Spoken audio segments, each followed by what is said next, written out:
ए मत कहो खुदा से मेरी मुश्किलें बड़ी है, ए मुश्किलों से कह दो मेरा खुदा बड़ा है। ए मत कहो खुदा से मेरी मुश्किलें बड़ी है, ए मुश्किलों से कह दो मेरा खुदा बड़ा है। आती है आंधी या फिर जय हिंद। आज हम लोग पढ़ेंगे यूज ऑफ शैल या शैल बी या विल बी। हम लोग फ्यूचर में आ गए। प्रेजेंट किसको बोलते हैं? इज एम आर को क्या पढ़ते हैं? चलिए कम समय लेते हुए हम डायरेक्ट वीडियो को स्टार्ट करेंगे क्लास पे, फालतू की बात नहीं करेंगे हम लोग। एक होता है टेंस पढ़ा, टेंस ऐसे हम लोग टेंस का फॉर्म जानते हैं तो टेंस 3 फॉर्म में आते हैं। कितने फॉर्म में आते हैं? 3 फॉर्म में।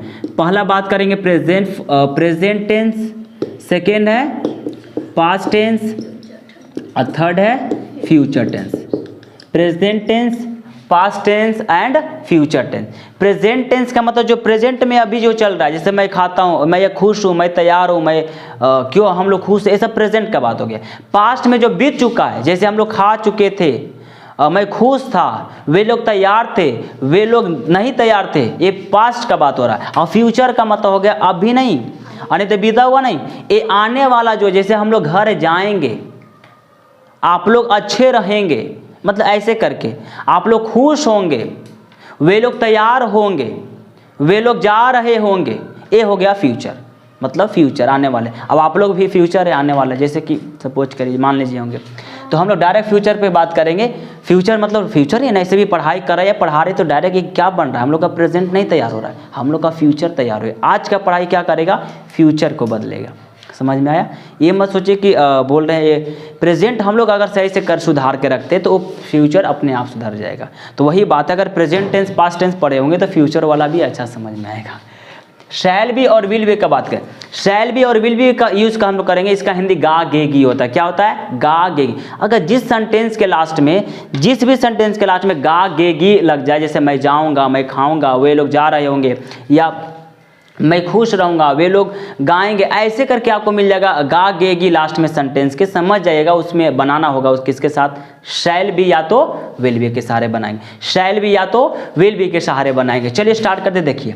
और शैल किसके साथ लगेगा? शैल बी किसके साथ लगेगा और विल बी किसके साथ लगेगा? बस सिंपल सा, आई और वी के साथ लगेगा शैल बी, आई और वी के साथ क्या लगेगा? शैल बी, और बाकी जो बच गया उसके साथ विल बी। सिंपल सा, आई और वी के साथ क्या लगेगा? शैल बी, आई और वी के साथ शैल बी। अब इसको छोड़कर बाकी जो बच गया, चाहे कोई नाम हो, चाहे ही, शी, इट, दे, यू, उसके साथ विल बी।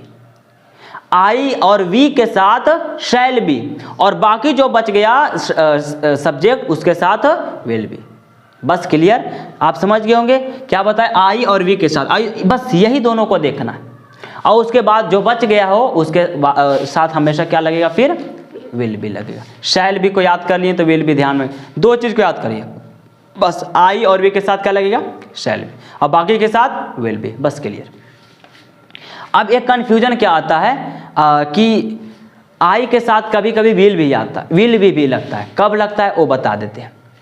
अगर सेंटेंस में अवश्य क्या बात हो, क्या हो? अवश्य क्या। जैसे हम देखिए 2 सेंटेंस देके बताएंगे। पहला दे रहे हैं, मैं खुश रहूंगा, खुश रहूंगा, इसको हम लोग कैसे बनाएंगे? दूसरा बात लिख रहे हैं हम लोग कि मैं अवश्य खुश रहूंगा, मैं अवश्य खुश रहूंगा। देखिए, मैं खुश रहूंगा और एक है मैं अवश्य खुश रहूंगा।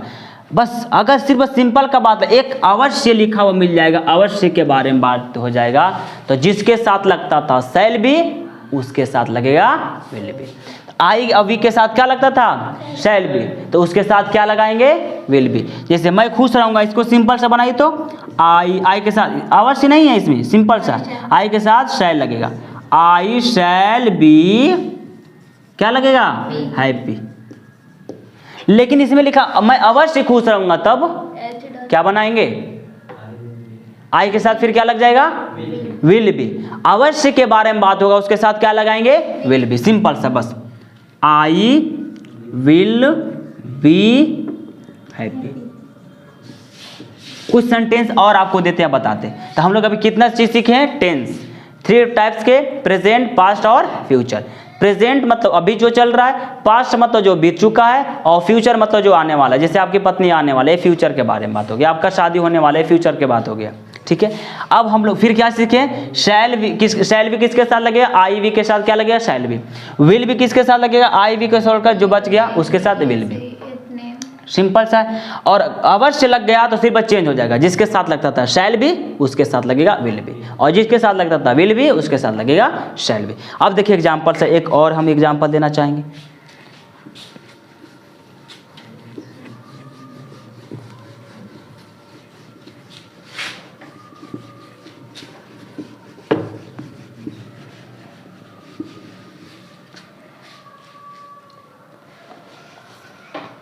जैसे आपका एग्जाम्पल फिर देते हैं, आप दयालु रहेंगे, आप दयालु रहेंगे, एक ए हम लिखे हैं, और अगला लिखते हैं आप अवश्य दयालु रहेंगे, आप अवश्य दयालु रहेंगे।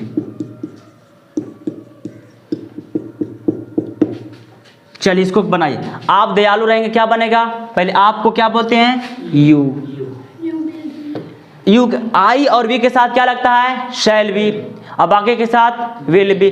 तो आई वी तो नहीं ना, यू ना है, यू के साथ क्या लगेगा, will be, will be.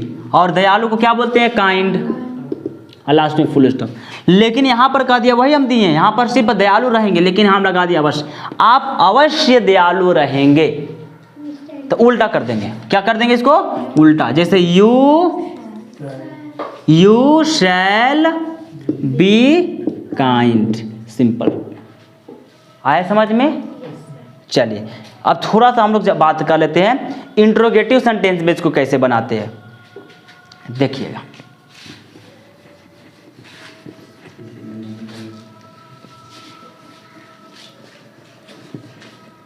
Interrogative sentence के बारे में जैसे होगा, निगेटिव सेंटेंस बता देते हैं और एक इंट्रोगेटिव सेंटेंस में।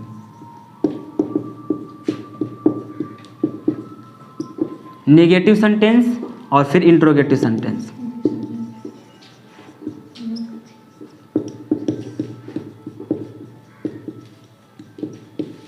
निगेटिव सेंटेंस क्या होता है बोलिए, निगेटिव मतलब ना, निगेटिव मीन्स क्या होता है, ना, नहीं, जिसमें नहीं लगा हुआ कौन सेंटेंस, निगेटिव। मैं खुश नहीं हूँ, निगेटिव सेंटेंस। मैं खुश नहीं रहूँगा, निगेटिव सेंटेंस। नहीं नहीं बारे में बात हो रहा है तो कौन सेंटेंस, निगेटिव। जैसे कि एग्जांपल देते हैं, मैं प्रसन्न नहीं रहूँगा, तो मैं से रिलेटेड नहीं देते, कुछ अलग देते थे। हम लोग थके नहीं रहेंगे, हम लोग थके नहीं रहेंगे, इसको बनाइए। और एक इसी अगला लिख देते हैं इंट्रोगेटिव सेंटेंस का।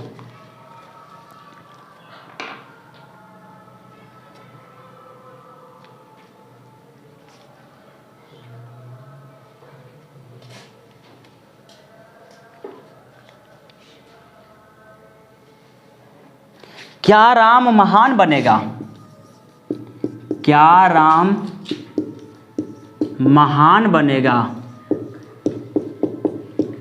चलिए अब इसको बनाते, क्या राम महान बनेगा। पहले हम लोग थके नहीं रहेंगे, इसको क्या बनाएंगे, वी के साथ क्या लगता है, शैल, वी शैल। और शैल भी नहीं लगाइएगा, नोट लग गया है ना, तो वी शैल नॉट लगाइएगा, उसके बाद बी। पहले शैल बी एक साथ नहीं आएगा, जब नॉट आ जाता है ना उसके साथ शैल बी एक साथ नहीं। We shall not be tired, tired means थके, हो गया। अब यहाँ कह रहा है क्या राम महान बनेगा, तो पहले राम बनाएंगे, राम के साथ क्या लगता है, विल बी, तो विल पहले बाहर कर दीजिएगा, क्या लगा देंगे, विल राम, और उसके बाद लिखेगा बी, अ ग्रेट, और लास्ट में क्वेश्चन मार्क, क्योंकि क्वेश्चन पूछ रहा है। इस तरह से हम लोग negative sentence, interrogative sentence, positive sentence और शैल बी, विल बी का यूजेज अवश्य क्या होता है सब बता चुके। टेंस प्रेजेंट मतलब अभी के बारे में बात हो, पास्ट मतलब जो बीत चुका हो, फ्यूचर मीन्स जो आने वाला हो। जो हम लोग भविष्य बनाने वाले वो फ्यूचर के बारे में बात होता है। चलिए आज का क्लास इतना ही तक खत्म करते हैं। सबको समझ में आएगा। आई होप कि अगर कोई भी डाउट रह जाता है, प्रॉब्लम होता है, तो प्लीज़ आप मुझे कमेंट बॉक्स में ज़रूर बताइएगा। जैसे कोई बच्चे ने मुझे कमेंट किए थे, जेंडर जब पढ़ाए थे उसमें बोले थे कि sir ox common gender, sorry ox कोई जेंडर नहीं है। सही बात है, क्योंकि ऑक्स क्या होते हैं, उनका जो टेस्टिस रहता है वो उनको क्या कर दिया जाता है, हटा दिया जाता है, काट के निकाल दिया जाता है, मतलब वो बच्चा पैदा करने लायक नहीं रहते। इसलिए हम लोग साढ़ को बोल सकते हैं, बुल होते हैं मैस्कुलिन और होते हैं काऊ उसका फेमिनिन। तो ऑक्स नहीं है, सही बात है। हो सकता है आपको चल गया होगा वीडियो या क्लासेस में हम पढ़ा दिए होंगे तो गलत है। इसके लिए ऑक्स जेंडर नहीं है, इसे कोई जेंडर में नहीं आएंगे।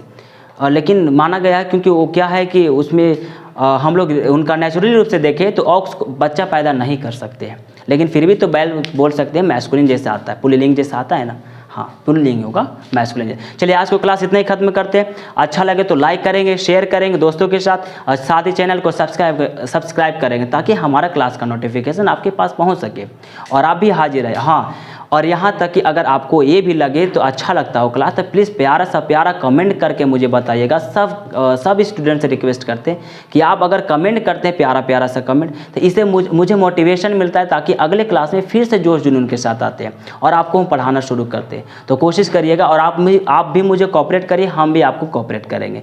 अगर आप कोई भी किन्हीं को अगर हाथ है पढ़ाने या कुछ भी करने में, सिखाने में, तो टीचर स्टूडेंट दोनों का कोऑपरेट होता है। टीचर से ज़्यादा तो स्टूडेंट का कोऑपरेट करना होता है। तो कोऑपरेट आप लोग मुझे करेंगे, उसके बाद हम भी करेंगे, उसको हम लोग भी आएंगे उस जोश जुनून के साथ। और कब आप प्यारा सा कमेंट करेंगे ताकि हम भी देख सकें कि आपको अच्छा लगा, और अगले क्लास में और कोशिश करेंगे अच्छा समझाने का। चलिए क्लास को इतने इन करते हैं और वही जाते जाते वही बात बोलेंगे। हाँ, एज मत सोचिए गलकमी, कर दिखाओ कुछ ऐसा कि दुनिया करना चाहे आपके जैसा। जय हिंद, वंदे मातरम।